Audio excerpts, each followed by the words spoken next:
quando nós entrarmos, eu falo da sequência.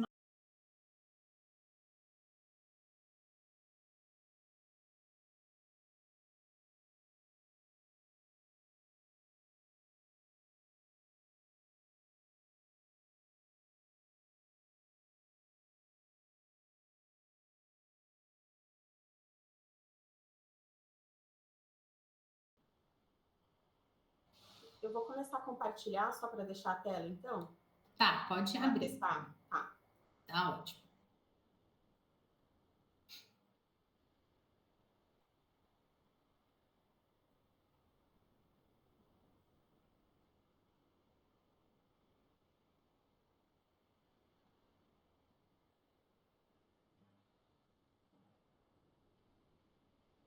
Avisa pra gente aqui, viu, Pedro? Não deixa a gente assim ficar parado olhando. Pode começar. Vocês estão vendo? Tá bom. Então, gente, boa tarde. Nós estamos aqui na mesa número 3, né? Do terceiro Congresso Internacional do Programa de Pós-Graduação em Letras Vernáculas, cujo tema do projeto CapsPrint é Vozes e Escritas nos Diferentes Espaços de Língua Portuguesa. Então, 2 mesas de literaturas africanas de língua portuguesa estão acontecendo concomitantemente. Essa é a mesa coordenada por mim, meu nome é Luciana Brandão Leal, sou professora da UFRJ, e temos uma outra mesa que está sendo coordenada pela professora Rose, que está acontecendo ao mesmo tempo. Então, eu agradeço a todos pela presença, tanto por aqueles que vão expor seus textos, quanto os que estão nos assistindo, nos ouvindo. Nós temos, então, 3 comunicações. Nós teríamos 4 comunicações nessa mesa, mas que estão presentes neste momento são 3 comunicadores, Luciana, Guilherme e Igor, conforme foi previsto lá no programa. Nós teremos essa sequência, então, Luciana, Guilherme e Igor. Caso Júlia chegue, ela fica como a 4ª comunicadora, tá bom? Então, vou passar a palavra para a Luciana, que é a primeira, Luciana Soares. Nós combinamos o seguinte: primeiro nós teremos a comunicação, que vai durar 15 minutinhos, e logo em seguida teremos o espaço para as perguntas, né, para os questionamentos, observações. Então, tomem notas das suas perguntas, caso queiram deixar aqui no chat, ou se quiserem falar logo em seguida. E aí vocês direcionam as perguntas para aqueles comunicadores específicos, tá? Então, no final, a gente abre as perguntas para todos os trabalhos, com espaço para que cada um tenha seu espaço de comunicação preservado. Então, passo para você, Luciana. Boa apresentação. Obrigada, boa tarde a todos. Eu me chamo Luciana Soares, sou mestranda da UFRJ, e a minha pesquisa tem a ver com a construção do imaginário na literatura infanto-juvenil moçambicana do pós-independência. Um dos livros que eu analiso é o que eu vou apresentar aqui hoje, que se chama O Rei Mocho, escrito pelo escritor moçambicano Ngulani Bacacosa, e o que eu vou tentar mostrar aqui hoje, o que eu pretendo mostrar é como a construção dessa narrativa mescla diferentes aspectos da tradição moçambicana. Deixa eu ampliar aqui. Vocês estão vendo, né? Estamos sim. Estamos vendo a primeira página da sua comunicação. Tá. Então, essa é a obra, o livro infanto-juvenil O Rei Mocho. Ele foi publicado aqui no Brasil em 2016 pela editora Capulana, numa coleção chamada Contos de Moçambique, que tem 10 títulos, e esse é o primeiro volume. É um livro que já havia sido publicado em Moçambique pela Escola Portuguesa de Moçambique em 2012.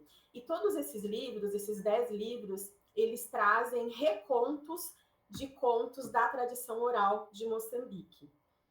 Então, antes dessa publicação, foi feita uma recolha, né, de contos tradicionais de Moçambique. Para esses recontos foram selecionados alguns autores, alguns escritores moçambicanos e ilustradores também, artistas plásticos, enfim, para ilustrarem esses livros.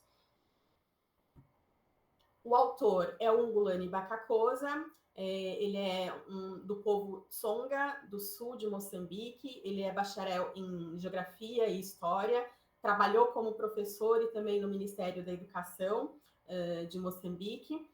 Tem diferentes livros, tem romances e contos, e ele sempre, nesses livros, ele traz uma perspectiva muito própria da narrativa histórica, aquela história oficial, né? Então, muitas vezes, ele revisita essa história, muitas vezes criticando e reescrevendo essa história.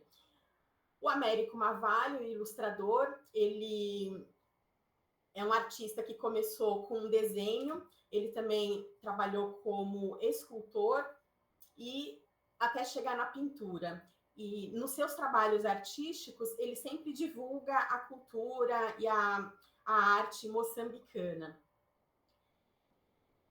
Eu vou falar um pouco do enredo, e durante o enredo eu vou trabalhar algumas características da cultura moçambicana. Então, nesse livro, a gente tem um pai conversando com um filho, e ele vai contar para esse filho como foi que a mentira surgiu no mundo.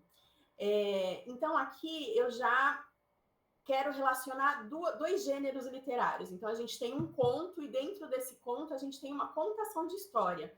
E aí eu acho importante também salientar a presença do griot, que é a figura de um mais velho, né, que tem uma vocação de preservar e de transmitir a cultura do seu povo. Então, a gente tem a figura desse mais velho contando uma história tradicional para um mais novo. E aí ele começa a contar como foi que a mentira surgiu no mundo. E ele fala que no início houve uma época em que os animais e os homens eles viviam numa sociedade bastante harmônica e horizontal, sem hierarquia. Mas que em determinado momento os pássaros eles se reúnem e eles entendem que eles precisam de um rei para defendê-los no caso de uma guerra, para defendê-los diante das maldades do mundo. E aí o garoto quer saber, mas então como foi que a mentira chegou no mundo? E aí eu vou ler um trecho, o pai fala assim, o garoto pede, conta-me. E o pai responde, vamos cantar primeiro a Mãe Árvore, a protetora dos espíritos. E aí no texto a gente vai ter uma canção, né? Tem uma notação musical no início e no final. Eu acho uma pena não ter a cifra, então eu não sei como que é a melodia dessa canção. Mas aqui, no meio do texto, aparece uma canção. Então, além do conto, da contação de história, a gente também vai ter esse outro gênero textual, que é a canção. E aí, essa canção, ela vai aparecer em outros momentos também, né? Então, esses gêneros, eles estão bem mesclados ao longo da narrativa. E aí, o homem griot, ele continua contando, ele fala que os pássaros elegeram o mocho para ser o rei, e o fato, né, essa escolha se deu por quê? Porque o mocho teria chifres, então é algo que os distinguiria dos outros pássaros. Todos os pássaros concordam, vão consultar o mocho, e o mocho aceita com uma única condição, de que ninguém tocasse na cabeça dele. Os pássaros concordam e a vida segue harmônica, sem que ninguém toque na cabeça real. Só que em determinado momento o homem chega para os pássaros e fala, escuta, ele foi escolhido porque ele tem chifres? Não, mas o mocho não tem chifres. E aí os pássaros ficam com aquilo na cabeça e vão lá confirmar, né? Encostam na cabeça real e percebem que, de fato, o mocho não tem chifres, que eram somente penas um pouco mais levantadas. E aí os pássaros, sentindo que eles foram enganados, eles ficam revoltados e começam a atacar o mocho, com bicadas e pauladas. E é uma cena bastante violenta, né? A gente vê que nas ilustrações o mocho ele se diminui, e diante disso ele foge para a floresta e se esconde na floresta com medo da revolta dos pássaros. Na última página do conto, a gente tem notícia de que o mocho ele guarda um rancor dos homens, espera que os homens paguem por isso em algum momento, e aí o conto justifica dessa maneira o comportamento dos mochos. E aí eu leio. É por causa deste ato, filho, que os pesadelos e as insônias são frequentes nos homens, quando os mochos, querendo a expiação humana, se abeiram das casas e começam a piar pela noite adentro. Eu esqueci de falar, o mocho é uma ave de rapina, o mocho é a coruja, a gente conhece como coruja. Então, é dessa maneira que o conto justifica o fato de as corujas aparecerem à noite. E o conto, ele coloca, então, a culpa, né, de toda a revolta, de toda aquela desarmonia na curiosidade dos homens. E aí eu cito, a curiosidade dos homens que desequilibrou a relação entre os pássaros. E aí uma questão importante de salientar é que entre a versão do Bacacosa e a versão original do conto, o conto da tradição oral, tem uma diferença. Na versão do Bacacosa, ele incluiu o homem, que não existia na versão tradicional. E aí, vou citar a razão, né? Eu cito o próprio Bacacosa falando a respeito. Como a história se passa entre animais, resolvi meter o homem na confusão, formando um triângulo no qual o ser humano seria o responsável pela introdução de desequilíbrios no mundo em seu redor. Ou seja, o Bacacosa, ele faz uma crítica ao homem, né? Ele responsabiliza o homem pelas desarmonias do mundo. E aí, com essa história, então a gente tem o conto, tem a contação de história, tem a canção, né? São aspectos da oralidade tradicional de África, especificamente nesse conto de Moçambique. E aí eu cito o Rampatebá, quando ele fala que falar de tradição em África é falar de tradição oral, né? E ele comenta também, o Rampatebá, ele também comenta que os primeiros arquivos, as primeiras bibliotecas do mundo foram os cérebros do homem. E ele também comenta que nessas sociedades orais, a relação do homem com a palavra é uma relação bastante forte, né? E nesse ponto eu gostaria de citar, de lembrar uma colocação do professor Abreu Pache, quando ele diz que em África não é preciso falar de interdisciplinaridade, porque em África a interdisciplinaridade é uma coisa natural. Então, o que a gente vê aqui nesse conto, né, essa mescla de conto, contação de história e canção, dá conta justamente disso. São gêneros que não estão estanques e que são mesclados com muita naturalidade nesse livro, nessa narrativa. Uma questão também para se discutir é a relação de verdade e mentira, né? Há várias questões sobre verdade e mentira, inclusive filosoficamente, mas nesse conto eu não vejo a mentira como algo proposital. O mocho não estava se beneficiando de nada, ele não mentiu para conseguir ser rei. Inclusive, ele foi escolhido, ele não se candidatou a rei, né? E aí também eu vou citar a professora Carmen Tindó, quando ela fala que a literatura, de fato, ela trabalha com a ficção, né? E aí eu cito, a literatura, ela é uma representação do real, mas cria um outro universo. E também, ainda em relação a essa questão, essa relação da mentira com a verdade, eu cito a professora Márcia Machado, quando ela numa aula, né, ela trouxe a questão das estatísticas. E é muito interessante isso, porque a gente tem dados estatísticos como se fossem verdadeiros, mas a gente sabe que os dados eles podem ser manipulados, e frequentemente o são. Né? Então, eu posso pegar um dado estatístico que é verdadeiro, mas dependendo da maneira como eu apresento esse dado, eu posso dar a entender uma outra situação, uma outra realidade, né? Que às vezes não é exatamente aquilo. E também falar da questão da memória. Quantas vezes a gente não vai contar algo da nossa infância, né, de um tempo longínquo, e a gente insere um dado diferente, mas porque a nossa memória nos prega peças. A gente está mentindo? De fato, ok, não aconteceu exatamente daquele jeito, não é verdade, mas eu também não estou mentindo, é a minha memória que está me pregando peças. Então, eu acho interessante trazer essa questão da verdade e da mentira, né? E aí, ainda em relação a essa questão, né, essa relação da mentira com a verdade, eu termino citando o Bacacosa. Ele fala o seguinte: e o que mais me afetou foi esse saber secular demonstrado na história de que o crime moral, ético, é tão ou mais cruel que outros crimes. Então, os pássaros, eles estavam em harmonia, né? Mas o homem trouxe esse desequilíbrio com essa questão verdade e mentira. E óbvio que, se sentindo enganados, os pássaros ficariam revoltados. Gostaria de falar sobre as ilustrações do Américo Mavalli, que são ilustrações sobre batik. O que é batik? Batik é uma técnica de tingimento artesanal que utiliza tecido, cera e água. Então, desenhos são feitos num tecido, esses desenhos são cobertos por cera, e aí esse tecido é tingido. Só que esse processo é feito várias vezes. A cera é derretida, é colocada a cera em outros objetos, em outros desenhos, esse tecido é tingido novamente com outras cores, e aí a gente vai formando, tem um tecido com padrões diferentes, ilustrações diferentes, desenhos multicoloridos.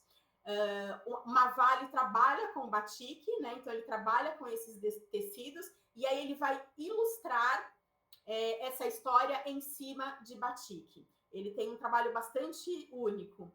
E aí, aqui na primeira ilustração, a gente tem os homens e os animais vivendo em harmonia. Na segunda ilustração é quando o rei é empossado, o rei mocho é empossado, e ele tem essas peninhas mais levantadas que sugeriram os chifres, né? E aqui na última, depois da revolta dos pássaros, em que o rei mocho está escondidinho ali, ele teve que fugir para a floresta e se esconder. Então, eu saliento também a questão dessa ilustração, né? Ter sido conversar com esse texto, conversar com a tradição oral, resultando nessas ilustrações. Então, está tudo mesclado. É importante também falar que o batik é uma técnica que veio da ilha de Java, né, na Indonésia, ela foi originada ali, e ela correu o mundo na época da colonização, levada pelos holandeses. Então, a gente pode falar também em transculturação, né? Esse processo de trânsito de uma cultura para outra. E tudo isso está mesclado nesse livro. O batik se tornou muito tradicional em Moçambique e é uma das suas artes mais famosas hoje. E aí o livro termina com um provérbio, que é: quem deita mal olhado, sobre si o deita. E aí eu lembro novamente o professor Abreu Pache, no seu livro Migrações Fractais, quando ele fala, quando ele trata do provérbio como algo que vai sintetizar, que vai relacionar experiências do dia a dia das pessoas, né? Então, é uma explicação muito do dia a dia, que tem como base as experiências dos povos. E eu termino aí, aqui a minha apresentação. Muito obrigada. Eu deixo o meu contato para quem quiser as referências bibliográficas que eu citei. Obrigada. Muito obrigada, Luciana. Parabéns pelo trabalho, pela excelente proposta, né? Depois eu tenho algumas questõezinhas para te fazer. Parabéns por cumprir o prazo com rigor, né? O seu tempo de apresentação com muito rigor. Muito, muito obrigada. Então, nós passamos agora para o Igor, não é isso? Para o Guilherme, desculpa, Guilherme. Que vai falar um pouco sobre a questão da infância em Onjak. Então, nós vamos ouvi-lo e reitero, caso vocês tenham perguntas, anotem-as para o finalzinho, tanto para a Luciana, para o Igor e para o Guilherme. Opa, tudo bom, gente? Guilherme, o seu áudio está meio baixo. Você consegue aumentar para a gente, por favor? Agora melhorou? Tá melhor. Obrigada. Tá. Vocês conseguem ver a minha tela? Conseguimos. Só, se você puder colocá-la no modo apresentação, só você clicar no livrinho, né? Isso. Obrigada. Pronto. Bom, agora foi. Me chamo Guilherme. Começar falando assim quem eu sou, que eu tô meio de gaiato aqui, porque eu sou da graduação, então tô um pouquinho nervoso, que só tem gente aqui da pós.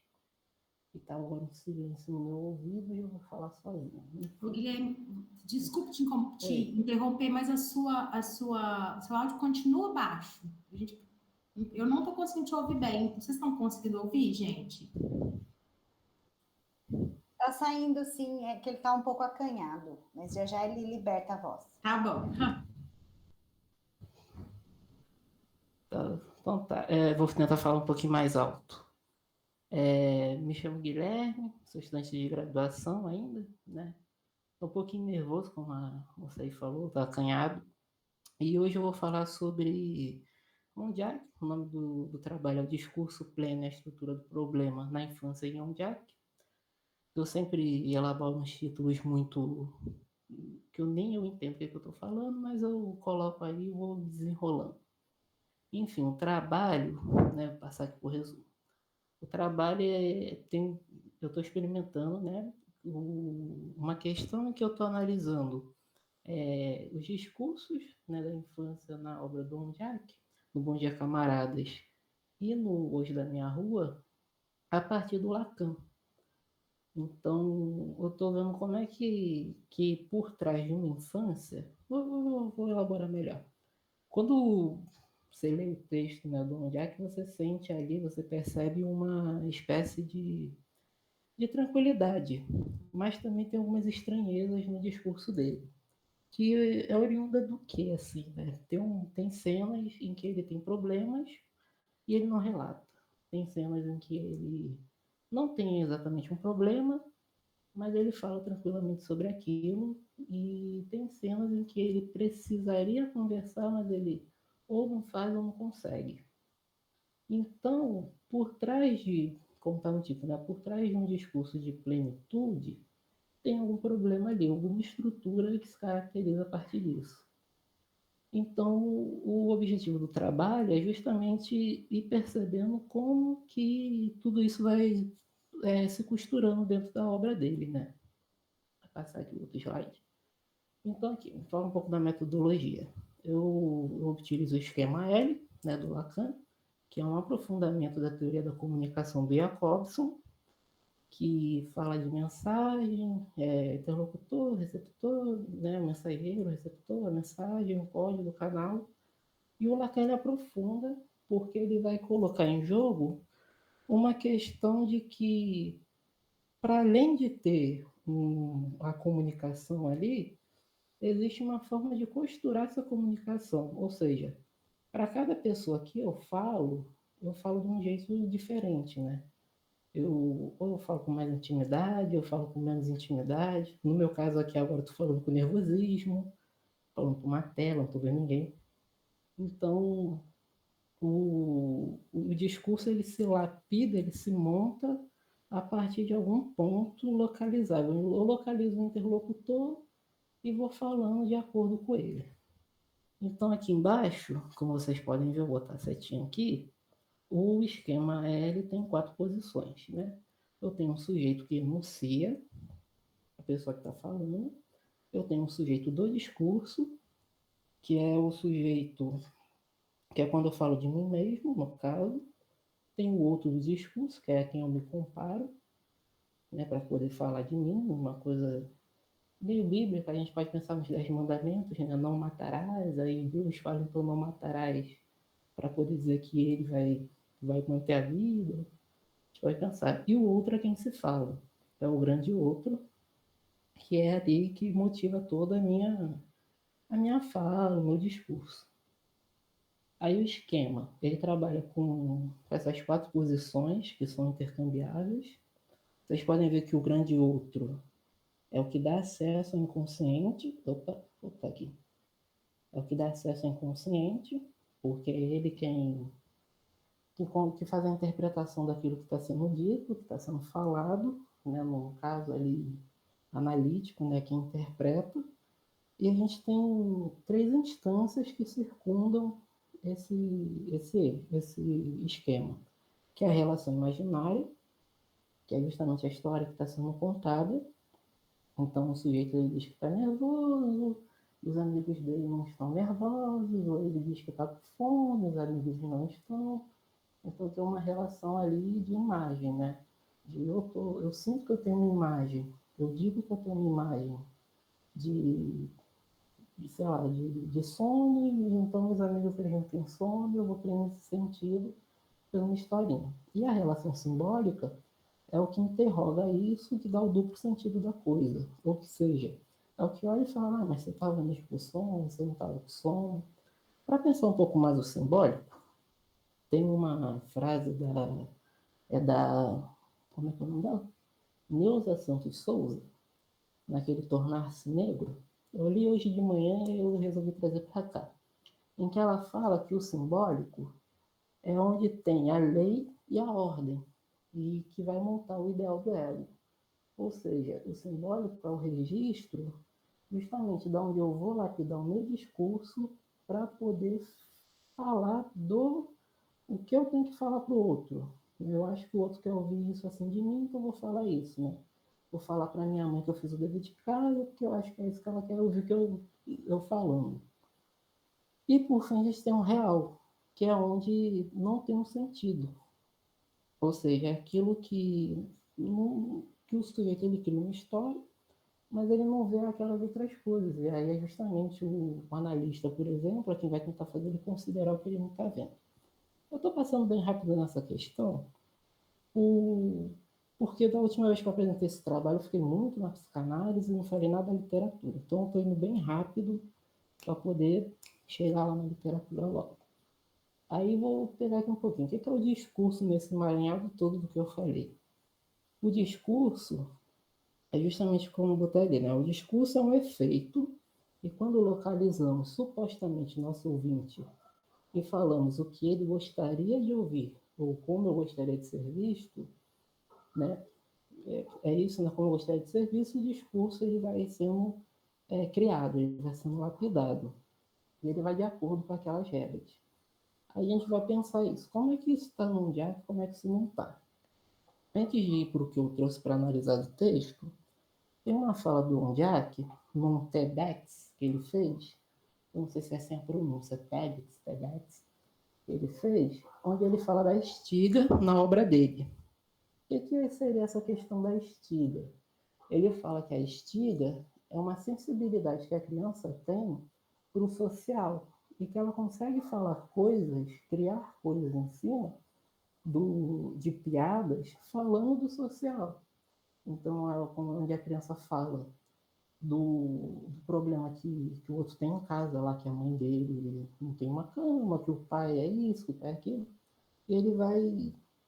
E a criança ela vai percebendo isso, ela vai lapidando um discurso através de um lugar cômico, mas também falando de questões sociais. Ou seja, entre amigos, o social ele aparece.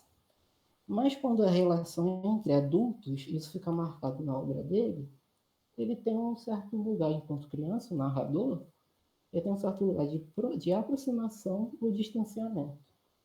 Aí vamos lá, né? Tem aqui os trechos. Ai, como eu tô nervoso. Nesses dias, bebi a chá. E eu gostava de ter que ir ao jardim buscar chá de cachindé, assim mesmo, arrancado na hora, embora algumas pessoas gostem mais de secar primeiro. Antes de chegar perto, sente-se logo o cheiro do tufo de chá de cachinde, embora se o jardim já estivesse sido regado, é uma maravilha. Então a gente vê aqui um discurso onde ele colocou, pela lógica do discurso dele, o cheiro do chá é uma maravilha. Aí vamos pegar a mesma cena, né, que é o que eu estou analisando, essa cena da despedida dele aí, dos camaradas, professores, estudantes. Na mesma cena, no Hoje da Minha Rua, o que ele fala sobre esse chá? Ele não fala sobre o chá, né? Ele relaciona o chá, ele diz assim: eu acho que nunca cheguei a dizer a ninguém, talvez só mesmo a Romina, mas na minha cabeça sempre escondi este pensamento. As despedidas têm cheiro. E não é um cheiro bom tipo chá de cachimbo. Não, despedida tem cheiro de amizade cinzenta. Nem sei bem o que é isso, nem sei, nem quero saber. Não gosto mesmo de despedidas. Ou seja, por lógica, a gente vê um discurso que diz assim: o chá tem um cheiro maravilhoso. Então, se o chá tem um cheiro maravilhoso e a despedida tem o oposto desse cheiro, despedida não é uma maravilha. Eu vou deixar como não maravilhoso, né? Eu vou dizer que é horroroso, não maravilhoso. Então, o que seria uma despedida para ele? E ao longo da cena, o que ele vai desenrolando É justamente essa questão em que a gente vai perceber que ele está tentando se aproximar, né? Ele começa o conto falando com os amigos dele assim, vocês estão sentindo esse cheiro? Olha ele tentando uma aproximação, né? Mas ele não fala, só se for tentativa. Ele chega na casa dos amigos, dos professores, e tá todo mundo lá assistindo, conversando, trocando ideia, e tá ele imaginando coisa. E ao longo da cena, no Bom Dia Camaradas, nessa cena ele tá sempre assim, eu não conseguia dizer nada, eu não conseguia falar nada, eu precisava imaginar aquilo. Ou seja, tu vê aqui que ele não tá conseguindo fazer um discurso, montar um discurso. Por quê? Então, aí a pergunta que vem é, por que ele não consegue montar o discurso? Que tipo de lei e ordem simbólica tem ali para que ele não consiga montar um discurso? Então, a questão que surge é muito essa, né? Porque eu penso assim, ele tá ali com os professores, tá com os amigos dele. Os amigos dele estão tá distantes. E os professores são professores que falam uma outra língua, vieram de outro país e não tem como se comunicar. Então, onde é que ele se posiciona? Como é que ele cria o ego dele dentro daquela cena, dentro daquela situação? Alguma coisa ele vai ter que precisar para poder abrir a boca e falar. Ou seja, não tem uma coisa bem ali, né? Tanto é que tudo que ele fala, ele diz, né? Não me disse nada. Ele relata isso pra gente, né? O narrador relata isso pra gente que tá ali no texto, eu não disse nada. Então ele tá sempre nesse lugar. E a gente lê essa cena e a gente pensa, ai, nossa, muito tranquilo, né? Uma coisa ali, uma criança passando e tal. Mas quando você começa a analisar, você fala, putz, mas esse moleque ele tá mal, né? Porque ele não consegue trocar uma ideia. Tá tendo uma cena de uma socialização na frente dele, uma despedida, mas ele não tá conseguindo fazer parte daquilo. Ele só tá tipo, ai, eu não gosto de despedida. Ai, esse cheiro é ruim, né? A despedida enquanto uma coisa que tem odor. Ele tá ali tipo, não sei, não gosto disso, não quero saber disso, tem que ficar imaginando coisa, ele fica olhando pro chá que não é chá e tudo mais. Enquanto que na frente dele tem uma cena e ele distante daquilo e ele pensando, tem que imaginar, imaginar, imaginar. Mas quando ele sai dali, ele vai estigar com os amigos dele.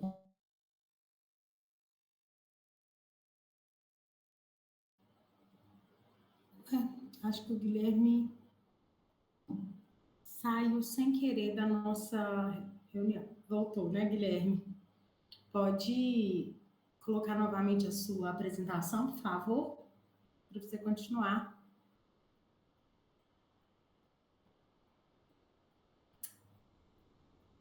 Só um minutinho, tá, gente? Guilherme?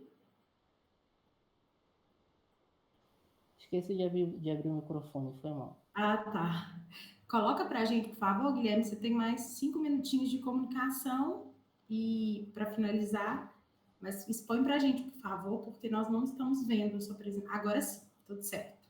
Foi, tá. Enfim, aí eu vou retomar aqui, acho que foi bem rapidinho, né, que eu parei de falar. Já deu 15 minutos, eu nem vi o tempo que estava voando. Então, ele tem trechos que eu gostaria de trazer aqui, né? Um dia eu vou ao médico porque eu devo ter esse problema de sempre imaginar as coisas em câmera lenta e ter vergonha de me dar uma vontade de lágrimas ali ao pé dos meus amigos. A gente olha isso e fala, é uma cena muito densa, né? Meio pesado, o garoto tem um problema, ele vê em si um problema, e ao ponto de querer ir ao médico com um problema de imaginação, e ele tem medo de chorar. Se ele tem um problema de imaginação, então os amigos deles têm o quê? Não tem esse problema. Né? Então, se ele imagina, então os amigos dele vivem a concretude. É o que eu falei. Tem uma ação de despedida na frente dele, mas ele tá ali sem saber onde se colocar, né? Fica meio que a última garota escolhida na brincadeira do pega-pega, do pique-pega, nosso carioca. Então ele vai brincar de pique-pega e ninguém escolhe ele, ele fica, e agora? O que eu faço? Sento aqui, jogo queimado, o que eu faço? Então ele está sempre no lugar, vira e mexe, ele tá nessa posição, né? Para além do que acontece ali.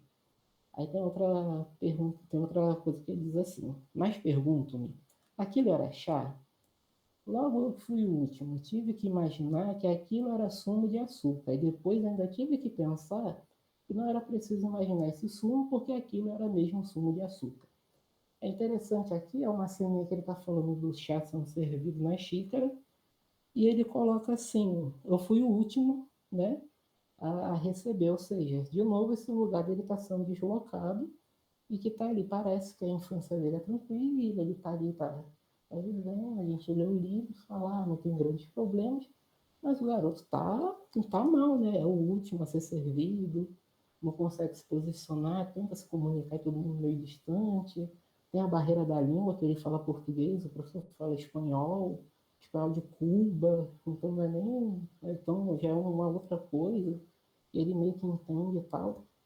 E aí tem uma cena, no momento mesmo que ele está indo embora, onde ele diz, antes de sairmos, ele diz o narrador, né? Antes de sairmos, eu ainda não tinha conseguido dizer nada.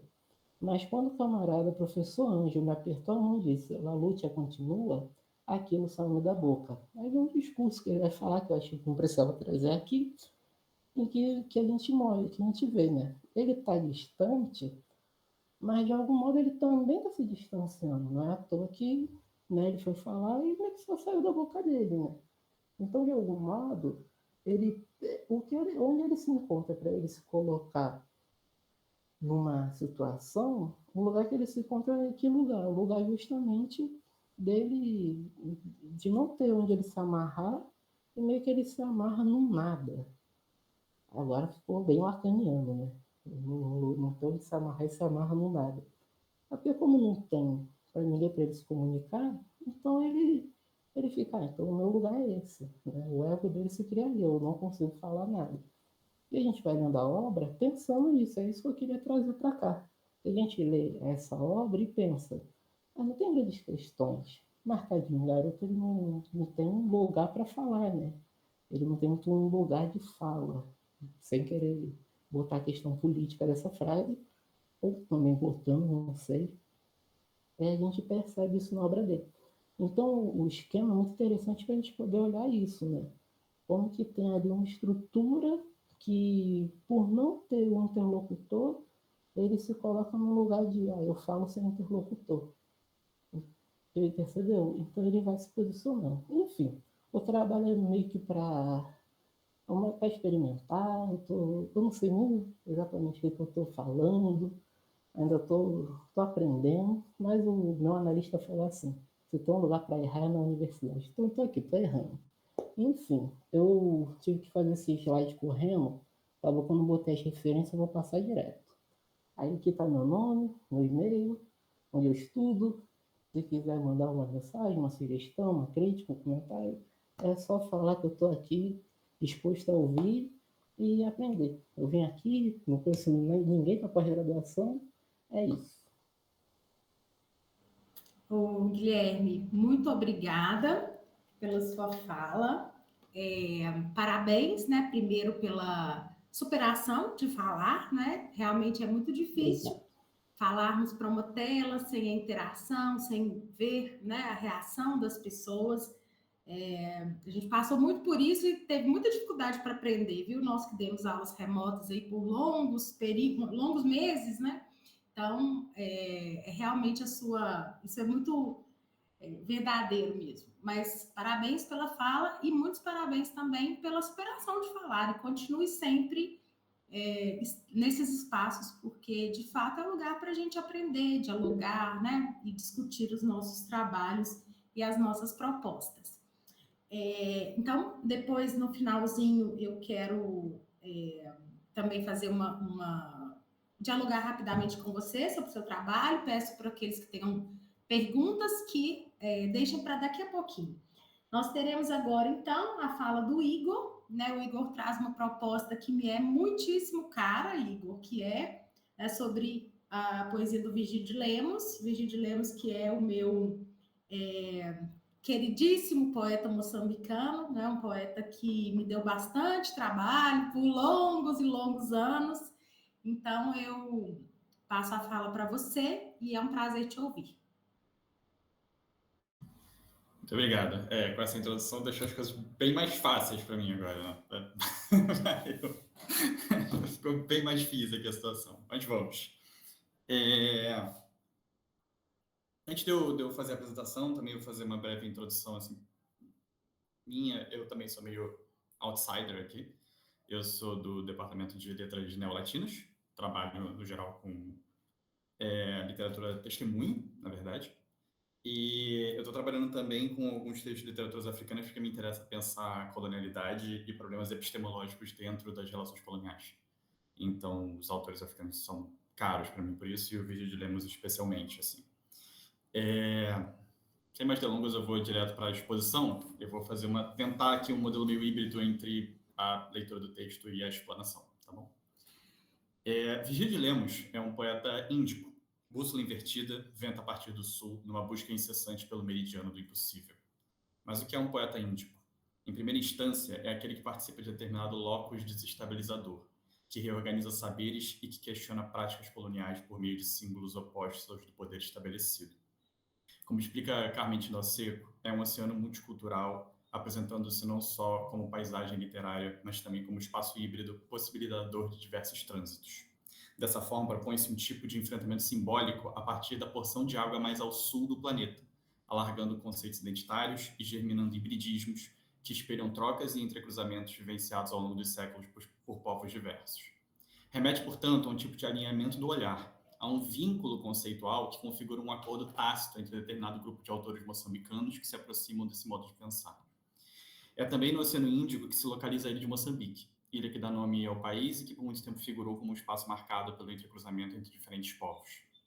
Por isso, ser índico é também ser sujeito de encruzilhada, de vivência transitória, que escapa ao ente ontológico da tradição, porque nela não há hermenêutica que permita a determinação da realidade experimentada. Há uma incerteza permanente que é condição precípua para a fundamentação do olhar. Escrever a N-1, diriam Deleuze e Guattari, mas amanhã, se quisermos, pode ser a N-2, talvez a 1-N, o que se sabe. A partir dessa breve introdução, eu queria estabelecer um diálogo que eu acho que pode ser interessante para poder pensar a poesia do Virgílio com a física teórica. Werner Heisenberg cunhou o princípio da incerteza, famoso por ter construído a mecânica quântica, né? E o que eu acho que é importante de introduzir a respeito desses elementos, construir esse diálogo, é porque Heisenberg ele acaba introduzindo na física determinista a indeterminação, ou a necessidade dela para você poder trabalhar com elétrons nas suas camadas mais menorzinhas. Os elétrons vão passar de uma frequência para outra ali, e enquanto os elétrons vão dando seus saltos, é absolutamente imprevisível você entender, você perceber para onde que eles vão. Se você sabe a velocidade de um elétron, você não sabe onde ele vai parar. Se você sabe onde ele vai parar, é impossível saber a velocidade dele, o que para a física não faz o menor sentido. Se velocidade é igual a espaço sobre tempo, eu sei velocidade do espaço, eu sei tempo. Werner Heisenberg, se vendo dentro desse problema, acaba se dando conta de que ele vai ter que assumir como procedimento a incerteza e a impossibilidade de uma física determinista que vá permiti-lo reconhecer todos os elementos ligados às suas variáveis. É por isso que Menezes, debatendo os aspectos gnoseológicos de Heisenberg, vai dizer que é impossível, mesmo teoricamente, sem violar as leis da natureza, imaginar um dispositivo para determinar simultaneamente com precisão rigorosa a posição da partícula e a sua quantidade de movimento, tal como se define as relações de incerteza, considerando que Heisenberg está trabalhando com partículas onda, que por si só são um ente híbrido. Você tem partículas e onda ao mesmo tempo. Tudo que Heisenberg trabalha e como ele trabalha demanda largar toda a episteme a qual ele estava acostumado. E é por isso que ele vai ser muito mal recebido, inclusive, por físicos como Einstein, que até então era o grande nome no momento. Por que eu trago o Heisenberg aqui, dessa salto quântico louco aqui? Para poder pensar justamente a necessidade da indeterminação e da incerteza enquanto procedimento para que você reconfigure o saber dominante. E eu penso que diante do imaginário colonial, ou pensando a partir do imaginário colonial, para esse imaginário era possível demarcar, por exemplo, relações de raça, de classe e de poder, não só nas suas fronteiras, mas também entre as colônias. Seria ingenuidade, contudo, acreditar que essas práticas surgem de maneira repentina, apenas por meio de uma crença isolada de superioridade. Por muito tempo, o mundo feudal se instalou em uma ordem tão imutável quanto controlável. As relações de vassalagem, bem como a pirâmide social que estabelecia a dinâmica entre nobreza, clero e plebe, se mantinham de maneira tão constante que pareciam reproduzíveis em laboratório. Mesmo as revoltas se mostravam controláveis. Apesar da instabilidade que se instituía entre as relações mais instantâneas, havia uma espécie de engrenagem social que gerava a ilusão de naturalidade. Uma vez diante de um mundo muito maior que o até então conhecido, veja o processo pelo qual passa Heisenberg, os sujeitos advindos das potências europeias lançam mão do aparato conceitual que já conhecem para descrever aquele universo. Nesse momento começam a se acentuar os problemas, afinal, aquela realidade não opera a partir das mesmas regras. Língua, comportamento, religião, organização social e até relações de trabalho são tão diferentes que qualquer tentativa de previsão implica necessariamente incerteza. A razão se torna um terreno inóspito, e é aí que surge a violência. No imaginário colonial, só é possível manter as instâncias que sustentam o real se houver previsibilidade. Na impossibilidade da previsão por meio do cálculo, impõe-se a previsão por meio da força. Ao impor os próprios símbolos, os próprios métodos, as próprias organizações sociais, as próprias relações de trabalho à população das colônias, no exercício quixotesco do poder, as potências europeias fundam o oxímoro colonial. Sua permanência, portanto, começa a se esvair no exato momento em que se instala. Virgílio de Lemos parece perceber como ninguém as regras dessa dinâmica. Num trânsito constante pelas instâncias do poder e da subalternidade do mundo colonial, capta a existência de um contrassenso inevitável na pretensão objetivante que configura o discurso dominante, optando por afastar-se desse caminho e inverter a lógica vigente no extraordinário jogo de contrários. É a partir desse movimento que, por exemplo, Duarte Galvão, o heterônimo de Virgílio, vai escrever o seguinte, cito: "Quando eu nasci há 29, espanto meu, Breton inquiria sobre o amor do mundo. A minha mãe pediu que lhe mandasse recado, que ele não perdesse tempo com desencantos, que fizesse amor sem gramáticas nem sutras." Já de início, seus versos apontam para o nascimento, revelando o caráter ontológico da proposição. Nascimento é impulso germinatório indissociável do ser. O verso seguinte indica tanto o mundo que o antecede, Breton inquiria sobre o amor do mundo, quanto um conjunto de valores que se opõem aos de Breton, já que o eu lírico, mesmo ao acabar de nascer, espanta-se. Seu aparato conceitual é outro. Ao deparar-se com Breton inquirindo sobre o amor, depara-se também com a tentativa ocidental de racionalizar o irracionalizável. Nesse sentido, o uso do verbo inquirir é escolha importante, pois revela caráter investigativo, de interrogatório, apontando para o intelectual que busca incessantemente a verdade, ainda que se proponha a um empenho artístico oposto. O amor, contudo, escapa a qualquer tentativa de veredicção. Breton deveria amar sem gramáticas, nem sutras. Fugir à normativa, evitar a previsibilidade, está posto um conflito entre certeza e incerteza, a partir do qual o poeta reivindica a incerteza enquanto valor inegociável. O trecho seguinte não só reforça esse posicionamento, como também encerra o raciocínio com a devida imprecisão. Leia o trecho. Minha mãe riu, um inquérito para ela toda de ironias. É uma forma de medir dos outros o saber e o sentir. E todos sabem que o amor é a espiritualidade que irriga o corpo e a arte. Desde sempre, desejo o amor. No diálogo com a mãe, revela-se a continuidade do conflito epistemológico. A ironia que a faz deliciar-se em risada impõe-se a partir do conflito entre o inquérito e a espiritualidade, entre medição e arte. Resta o desejo, amor como pulsão do ser. Não é quantificável aquilo que só se pode sentir. Dessa forma, o poeta aponta para a impossibilidade de medir uma experiência, revelando a fragilidade do paradigma imposto pelo auto-intitulado Ocidente. A medição do impossível não é um fato, é ato. Não determina qualquer verdade sobre o objeto medido, tão somente demonstra o imaginário que constitui o sujeito da medição. Talvez aí esteja a risada da mãe. Ela sabe que ao inquirir sobre o amor, Breton acredita descobri-lo, quando na verdade o constrói. Ao construí-lo, torna-o gramática, confundindo a própria existência com a experiência universal. Essa talvez é a maior das ironias. Dessa maneira, o Virgílio começa a introduzir em sua poética tema que muito se assemelha ao percurso de Heisenberg. Afinal, assim como o físico alemão, percebe que é por meio da incerteza que é possível estabelecer uma relação mais sensível com o real. A necessidade da previsibilidade somada à sua impossibilidade tem como resultado a violência. Violência que se instala por meio da valoração. Se não posso descrever o amor do outro, este se torna ruim. Se não posso descrever o trabalho do outro, este se torna inútil. Se não posso descrever a cultura do outro, esta se torna fraca. Um tipo de código binário que traduz simulacro em experiência, tornando a impressão da coisa na coisa em si. Para Virgílio, parece importante se opor a tal modo de pensar. Por isso, torna-se fundamental a fabulação desmedida, que agrega todas as coisas de uma só vez e que não é nenhuma delas ao mesmo tempo. O sujeito da incerteza é também sujeito da variabilidade. Tornar-se múltiplo é talvez a melhor maneira de tornar-se incerto. A multiplicidade introduz um grau de variabilidade que dissolve a previsibilidade. Sujeito, espaço, tempo e universo tornam-se incalculáveis se as relações que estabelecem foram tão plurais que se torna impossível prever todos os seus movimentos. Isso, claro, não apenas inverte a ontologia totalizante do mundo colonial, mas também abre caminho para a reconfiguração de conceitos estabelecidos e intocados em seu interior. É o que eu acredito que Virgílio vai tentar fazer, e é o pequeno movimento que eu consigo trazer para esse curto tempo que temos aqui em Inefável Luz do Eterno, poema também assinado por Duarte Galvão. Ele diz: aqui nasci, filho de uma filosofia, receptáculo de 1000 bocas em busca do irreal, fascinante. A voz dos antigos Vedas apela à destruição do que é transitório e aponta para o amanhã. A inspiração solar de Chaka e Magaiguana, o corpo da matéria em Rambo, Antero e Ryuk, na respiração cósmica da inefável luz do Eterno. Novamente, é no nascimento que se funda o ato criador. Através dele, o poeta estabelece um lugar para si, lugar de multiplicidade e de transitoriedade que sugere uma relação movente com o Eterno. Receptáculo de 1000 bocas, articula conexões improváveis entre referências centrais e periféricas, encruzilhando-as em uma respiração cósmica chamada eternidade. Dessa forma, discorda de Platão, por exemplo, para quem, entre aspas, o tempo é a imagem móvel da eternidade imóvel, pressupondo uma eternidade estática em que o tempo é apenas a transitoriedade no interior de um eterno que sempre será. A relação de Platão com o tempo indica certa determinação da natureza a partir de um eterno previamente configurado. Talvez por isso Virgílio evoque os antigos Vedas em busca da destruição do transitório. Essa noção de destruição do transitório parece advir da ideia de parinama, que pode, de maneira geral, ser definida como, cito, mudança, transformação, processo.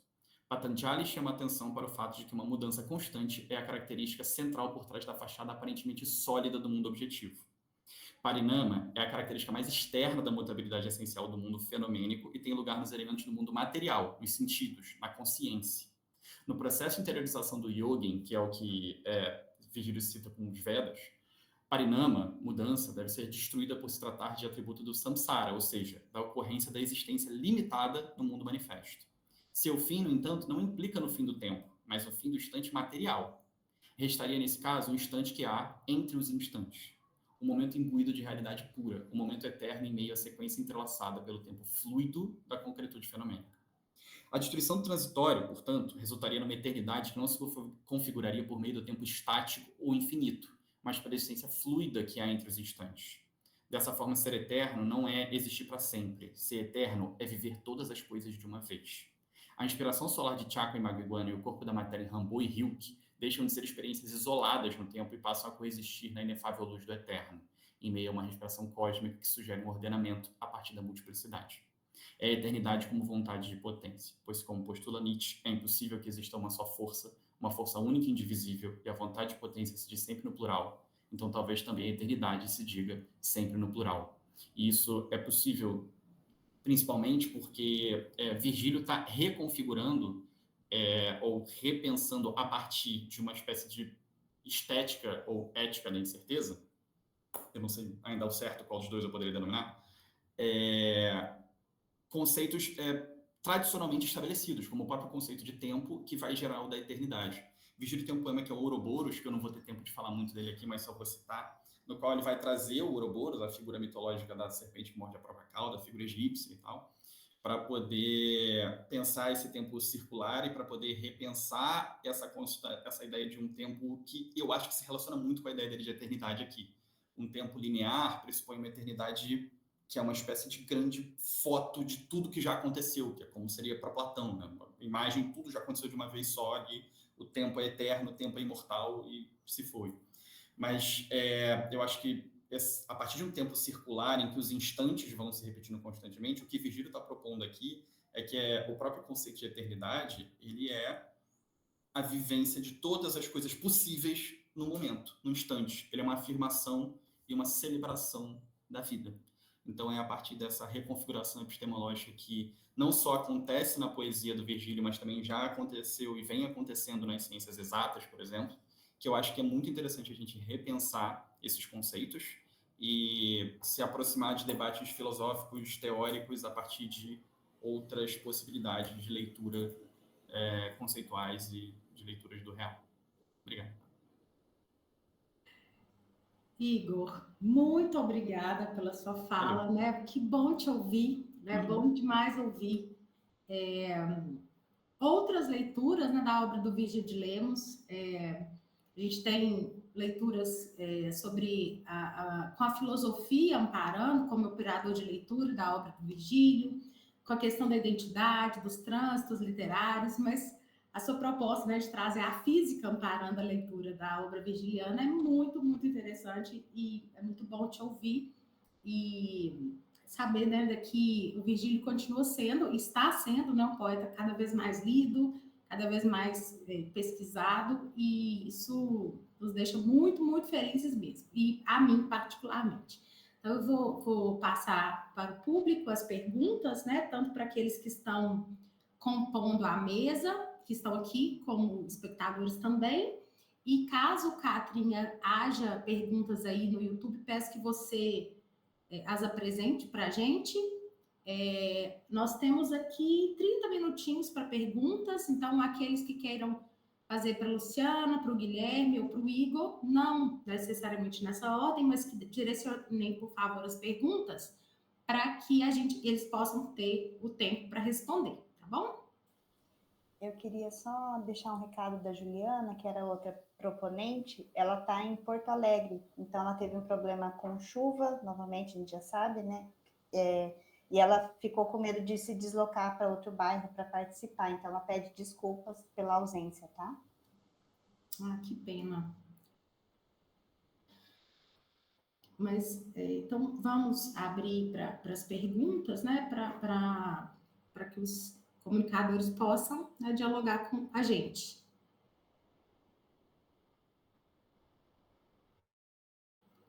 Se vocês puderem abrir para a gente, por favor. Eu vou começar, então, fazendo uma pergunta, e depois, caso, né, a gente vai passando, eu queria fazer, eu tenho uma questão para os três, para cada um dos três, né? Primeiro para a Luciana, que traz sobre a obra do Bacacossa. Eu achei que as ilustrações que você traz são muito, assim, são fabulosas. Eu gostaria de saber se são feitas por um único ilustrador, se ele é moçambicano, se você propõe, né, na sua leitura, um diálogo com essas imagens, né, com essas ilustrações. Porque na sua fala você fez referência à música, né, a questão das canções que são evocadas no livro. E as imagens que você nos trouxe me chamam muita atenção, principalmente a coruja, né? Porque, como a gente sabe, a simbologia da coruja ela é muito interessante, assim, no sentido, né, de uma percepção mais favorecida, né, pela visão noturna, enfim. Todo esse símbolo da inteligência, da sabedoria. Então, eu queria ouvir de você um pouco, né, nesse sentido, se você caminha por essa proposta ou pensou em algum momento em fazer essa análise também das imagens. Sim, penso sim. Eu estava correndo com o tempo, acabei não conseguindo explorar tanto, mas essa relação das imagens com o texto, elas são muito importantes, né? O Mavali, ele é moçambicano, ele é de Maputo, ele ilustrou o livro sozinho, então todas as ilustrações são dele. Pode escrever depois o nome dele para a gente aqui, por favor? Escrevo. Para que a gente possa, né, caso as pessoas queiram pesquisar e ter mais referências. Escrevo sim. Américo Amavali, acho que foi aí no chat. As ilustrações são importantes na medida em que elas também relacionam, trazem elementos da tradição de Moçambique para contar essa história, para recontar, né, na verdade, esse conto da tradição oral. Então, o que a gente tem nesse livro não é só o texto separado da imagem, a gente tem toda uma mescla de gêneros que são utilizados para representar a história oral em um livro, né? Então, essa tradição oral, quando o Bacacossa e o Américo Mavali, eles vão transformar esse conto num livro, eles se utilizam de diferentes elementos da tradição para dar conta da potencialidade que é um conto oral de Moçambique.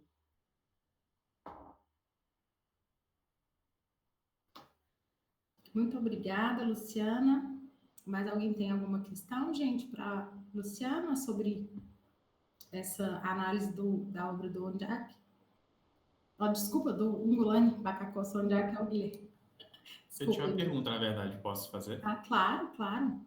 Olha, eu fiquei curioso, e aí, na verdade, vocês falaram coisas que me deixaram curioso, aí eu fui anotando para perguntar aqui, enfim.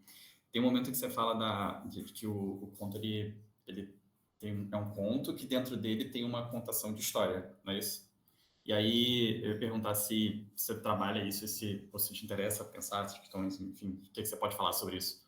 Mas porque essa narrativa existe essa coisa na tradição do Ocidente aí de história dentro de uma história, mas não é a mesma coisa. E como é que esse modo de articular uma história dentro da história a partir da contação de história pode se colocar como uma outra forma de pensar narrativa, de pensar a teoria da narrativa, pensar epistemologia e tudo isso. Então, eu te pergunto porque deixa curioso. Enfim, valeu. Eu vou até aproveitar que agora, quando eu estava passando slide, eu não conseguia mostrar o livro.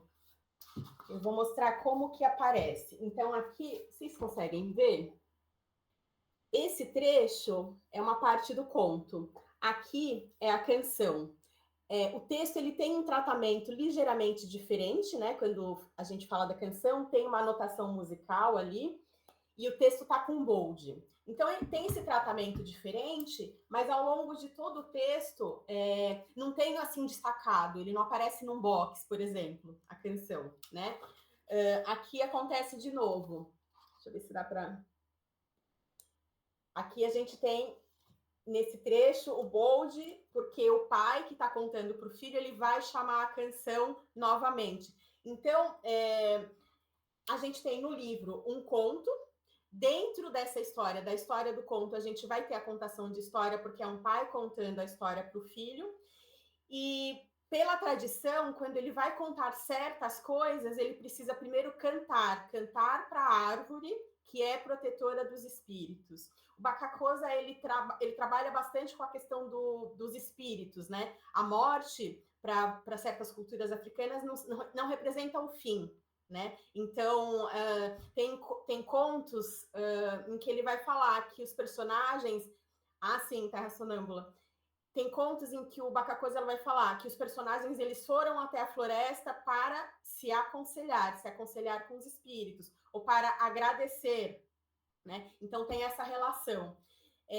Eu gosto muito de contação de história, eu sou uma contadora de histórias, mas quando você diz, né, dessa relação nesse livro, o que eu posso dizer é que... como eu posso dizer?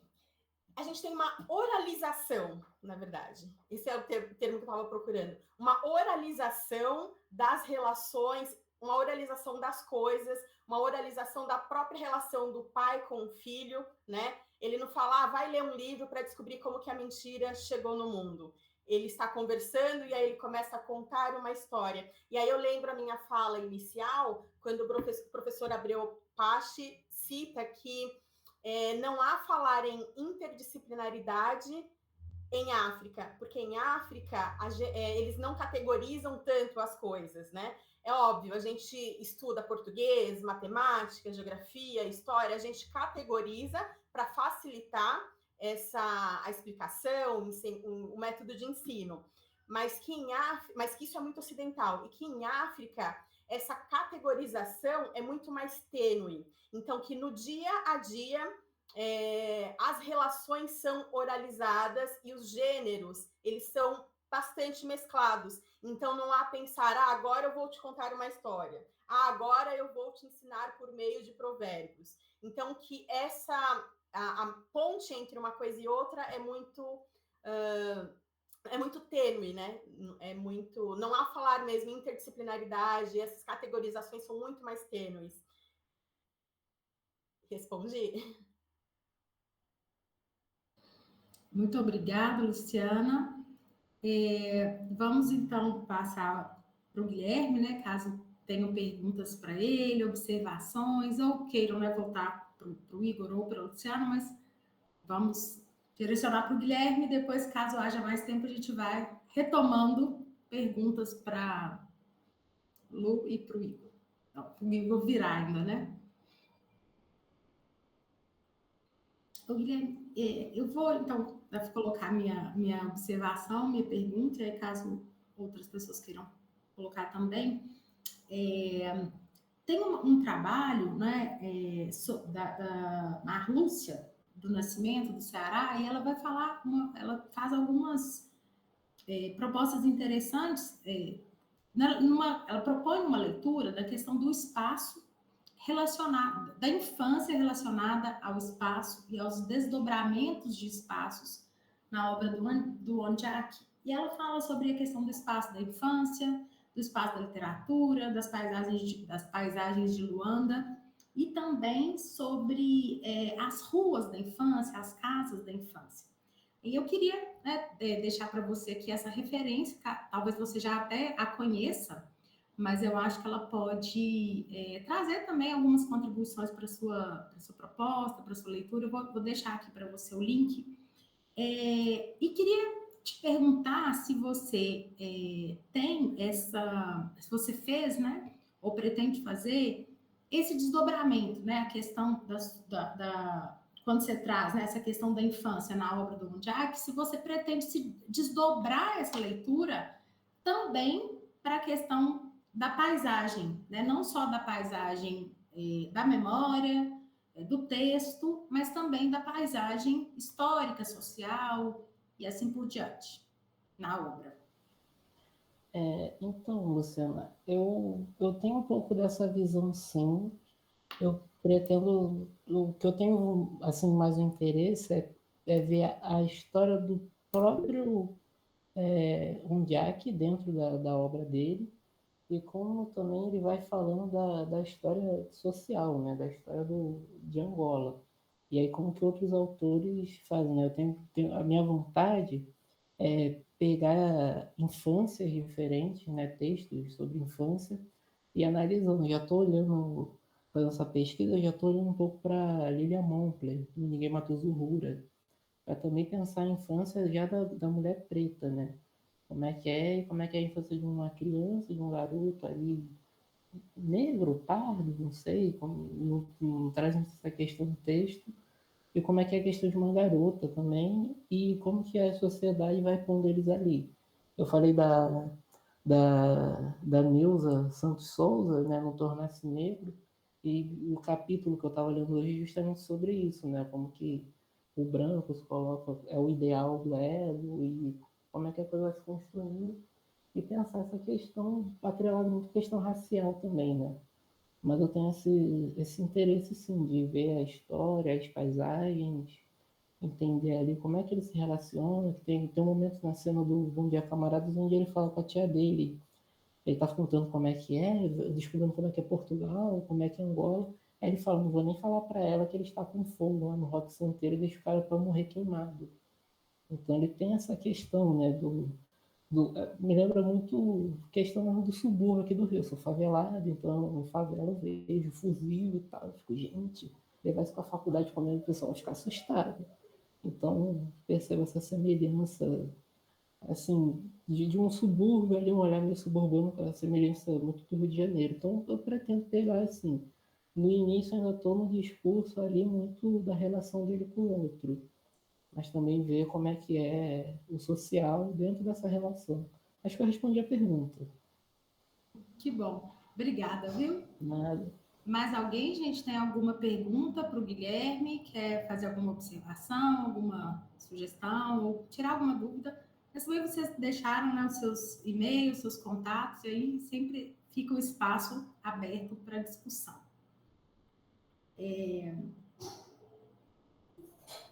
Tem uma também. Diga. Estou achando que você está querendo escapulir das suas, viu, Igor?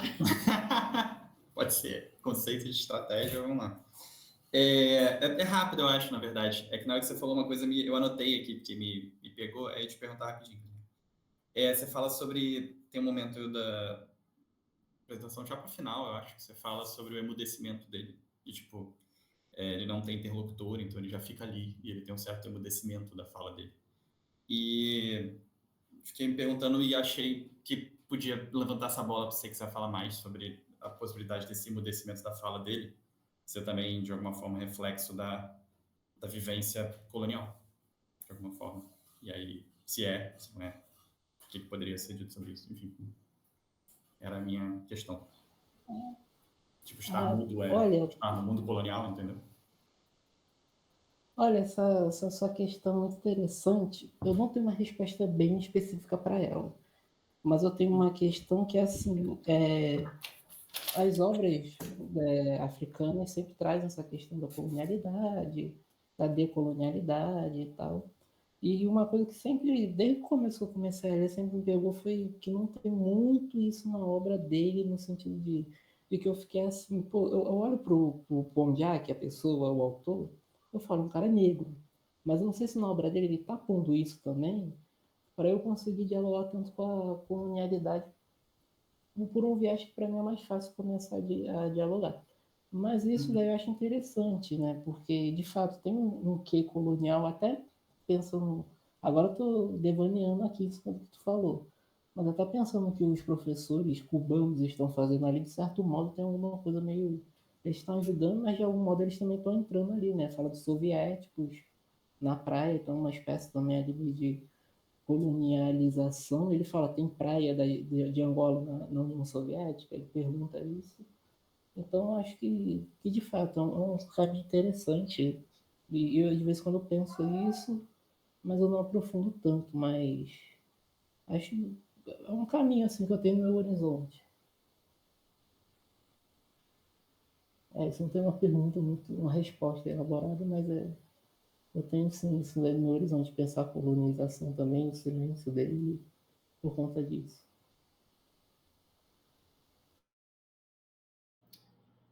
Obrigada, Guilherme. A Luciana deixou o e-mail dela, peço que o Guilherme também e Igor deixem para a gente. Eu vou colocar minha pergunta para você, Igor, e aí depois o pessoal, caso eles queiram também apresentar, você traz no seu título da sua comunicação a questão de Virgílio de Lemos, o poeta da incerteza. E aí isso me chamou bastante atenção, né? Porque assim, estudar o Virgílio realmente nos dá diversas possibilidades diversas possibilidades de leitura, porque ele é um poeta da multiplicidade, dos trânsitos, das incertezas, das novas propostas, né, das possibilidades de fazer, né, de refazer, como ele tem um livro que se chama Para Fazer um Mar. Então, a gente tem diversas trilhas possíveis dentro da poesia dele. E aí, eu gostaria de te ouvir em dois pontos assim, que são mais específicos. Essa incerteza, na sua opinião, né, a partir da sua leitura, está ligada à questão da multiplicidade, das novas questões, né, de novas perguntas? Essa é uma questão. E eu gostaria que você, né, assim, de te ouvir um pouquinho sobre a questão da heteronímia e da ortonímia do Virgílio, né? Porque essa é uma questão importantíssima na obra dele, né? Como você mesmo colocou para a gente aqui, você trouxe um fragmento do poema, esqueci o nome do poema, do Arte Galvão, né? Quando nasci em 29, ele vai falar do crack, né? Da Bolsa de Valores. E esse é um poema assinado pelo ortônimo do Arte Galvão, que eu esqueci mesmo o nome do poema, mas depois você fala para a gente. E aí, é interessante, nesse poema há uma proposta muito interessante, porque no Virgílio, a heteronímia é muito bem marcada, tanto que ele assina os livros, né? Por exemplo, o livro Poemas do Tempo Presente, é assinado pelo Duarte Galvão. Então, essa heteronímia tem as suas nuances muito bem definidas. E aí eu gostaria de te perguntar, você pretende fazer essa análise baseada na obra ortônima do Virgílio ou na questão ortônima e também, né, considerando a heteronímia do Virgílio de Lemos para poder marcar essa multiplicidade ou talvez essa incerteza a qual você se refere?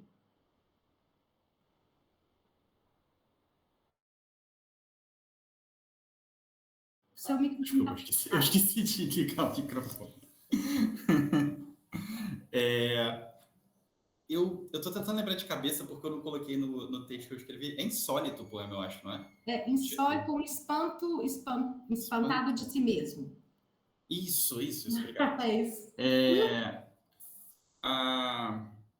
Insólito é o livro, não é?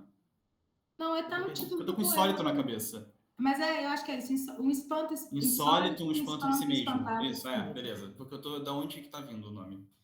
Vamos lá.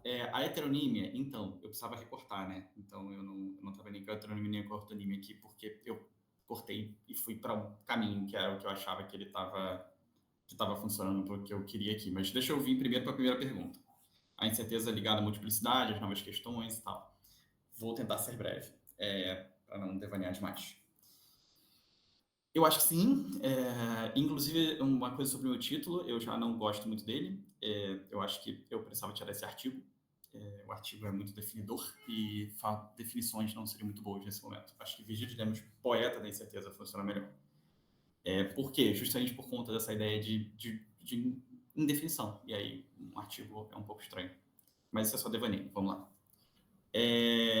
Eu trouxe o Heisenberg justamente porque eu estou pensando nessas questões. Eu acho que essas novas questões elas estão presentes em diversas áreas do saber e o Virgílio, até pela época em que está escrevendo, possivelmente entra em contato com essas questões, as da multiplicidade, as da incerteza, em outras instâncias também, em outras áreas do saber.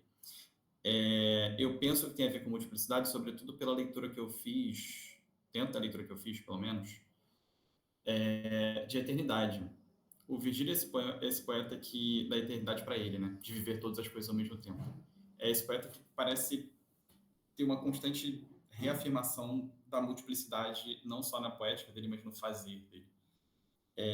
De ter que se quebrar, de se reconfigurar, de se transformar, não, ou seja pelas necessidades do ambiente que ele está, pensando na própria heteronímia dele para você fugir da censura e tal, seja por conta da vontade constante de experimentar todas as coisas. E se eu quero experimentar todas as coisas, eu preciso, de alguma forma, da incerteza. Se eu quero viver a multiplicidade, eu não posso me definir. Eu preciso ser indefinido. É por isso que eu falei, o artigo definido já é muito ruim ali. Eu preciso me indefinir.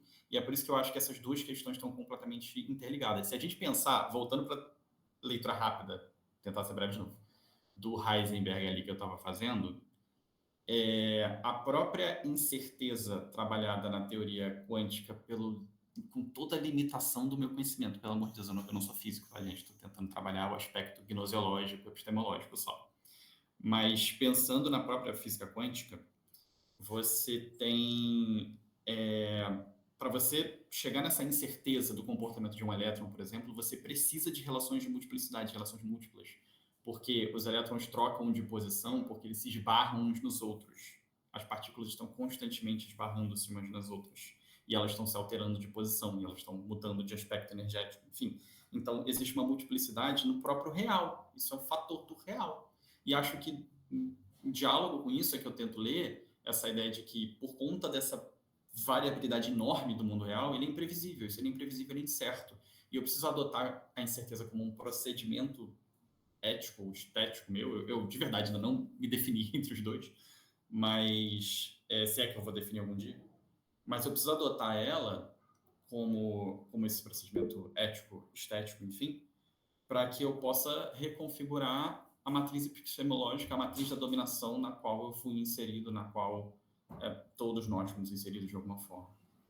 E é isso que eu acho que é um valor muito importante, assim, dele. Agora, indo para a heteronímia, eu tinha preparado um pedaço da apresentação sobre heteronímia, só que eu fiquei assim, se for 20 minutos, eu falo da heteronímia, que é a que mais me interessa, tá? Já respondendo a sua pergunta, a heteronímia dele também me interessa bastante. Mas não deu tempo, né? Porque foi 15, aí eu fiquei, bom, nos 15, então nós vamos 100. Acontece. E aí, acabei preferindo não falar muito a respeito. Mas deixa eu ver o que eu consigo trazer aqui para poder tentar pelo menos aprofundar um pouco essa questão, né?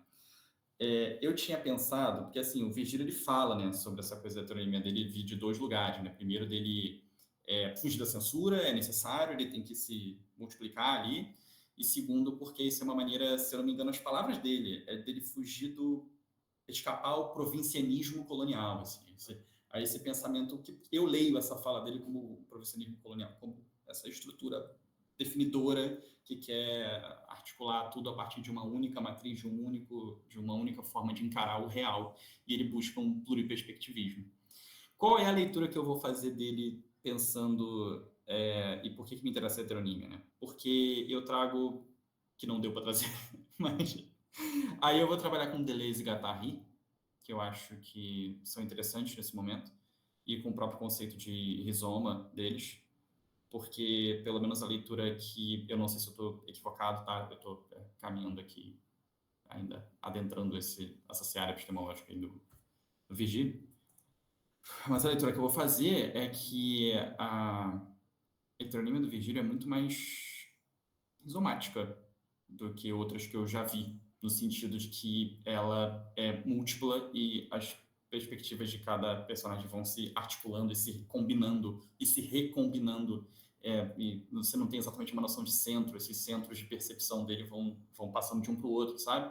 E isso é muito incerto também, e é isso que me interessa nesse sentido, porque é aí que eu falo que ele tem uma ética ou estética, eu vou de ética nesse momento, ele tem uma ética mesmo, uma maneira de construir não só o percurso dele, mas as relações dele com o mundo, que é incerta, que ela é cambiante, que ela se transforma o tempo todo, e transformar-se o tempo todo é transformar o tempo, transformar a eternidade, transformar os conceitos já estabelecidos em outra coisa, e é aí que eu vou fazer essa leitura também, né? Heteronímia dele. Desculpa se eu fiquei muito tempo, eu fui me empolgando. Obrigada, Heitor. Assim, acho que seus caminhos são muito interessantes e vão te dar boas possibilidades de reflexão. E, inclusive, nesse poema, né, a gente tem um poema assinado por um heterônimo, mas que faz referência a um dado biográfico do Virgílio, né, que é o seu nascimento em 1929. A Yara tinha solicitado... Yara, Cátria, que pediu para fazer uma pergunta, alguém levantou a mão, mas agora não estou conseguindo mais saber quem é. Tem mais alguém que quer fazer alguma pergunta? Por favor, quer apresentar alguma observação? Ou fazer alguma sugestão? Bom, alguém? Não? Gente, nosso tempo também já está, né, finalizando. Os organizadores nos disseram como precisar das salas disponíveis para novas mesas. Então, eu vou aproveitar para agradecer muito, muito mesmo a vocês, Luciana, Guilherme, Igor, né, que aqui estiveram para comunicar e fazer, né, partilhar os seus estudos, né, das perspectivas que trouxeram. Eu acho que isso é de extrema importância para todos nós, né? Essas discussões, elas nos fazem refletir melhor, para além dos nossos objetos de estudos, né? Cada um tem o seu, mas é muito importante que nós ampliemos, né, as nossas reflexões, para que a gente não fique só ali falando, né, repisando os mesmos lugares, estudando as mesmas coisas. Então, ouvir outras perspectivas, outras leituras, acho que é de extrema importância para a nossa formação, né, mais ampla. Agradeço muito a todos aqui, a todos que aqui estiveram, né, especialmente, desculpa, a Cátria, especialmente, né, que está aqui nos ajudando. Cátria, depois de você, os outros são os outros e só, né? Você é, assim, fundamental para nos ajudar em tudo e sempre estar com toda a disponibilidade. Então, muito obrigada por estar aqui. E agradeço muito também a organização do evento e a possibilidade de poder participar dele. Precisamos só dar um recadinho, Lu, sobre a manifestação que vai ter amanhã, né? Então, quem for presencial no evento, a partir das 14 horas da manhã vai ter uma manifestação na área da educação, no Largo do Machado, até a Rua Pinheiro Machado. Então, organizem-se para ir mais cedo, para não pegar o trânsito e alguma dessas coisas. E estamos convidando todos para a mesa da Carmen, que é a de fechamento de hoje. Tá bom? Obrigada. A professora Tereza também vai falar, gente. Obrigada, Tereza, pelo convite. É sempre um prazer estar com você. Sempre. Ai, obrigada, Luciana. Eu só queria agradecer, porque eu estou me dividindo entre as duas mesas e eu queria ouvir todo mundo. Então eu fico entrando e saindo, não consegui ouvir, sabe? Claro que não deu para ouvir integral, mas assim, a maior parte das falas que eu ouvi, eu achei de altíssimo nível e estou muito feliz de ter organizado com vocês, né? Você, Rose, esse simpósio. Parabéns, Luciana, Igor, Guilherme. Quem faltou? Alguém aqui, não foi? A Júlia, né, de Porto Alegre, que nos deu, disse que não estava impossibilitada de se deslocar, e aí, infelizmente, não pôde estar conosco. Tá, mas eu achei as falas realmente de alto nível, vocês estão de parabéns. Pena que a gente que eu não pude assistir integralmente tudo, mas vai ficar gravado, então tudo bem. Obrigada. Então, gente, Obrigada, muito professora. obrigada. Palmas a todos e vamos juntos. Valeu, foi um prazer. Aliás, Luciana, você está nas minhas referências, isso é muito Ah, doido, assim. Porque eu estou apresentando para você e você está lá. E eu não te conhecia, né? Então eu tô te mas vendo pela foi primeira muito vez, bom te ainda que ouvir, online. viu? Fico Meu muito Deus. feliz de saber que o Vigílio certamente ficaria muito feliz também de ouvi-lo e saber que a obra dele está cada vez mais viva em nós, leitores. Tem que continuar. Assim, desde a primeira vez É que eu li, logo, apaixonado, é muito bom. gente. Valeu. Até mais. Tchau, Até gente. mais Obrigada. tarde e até amanhã. Tchau. Tchau, pessoal. Obrigado. Tchau.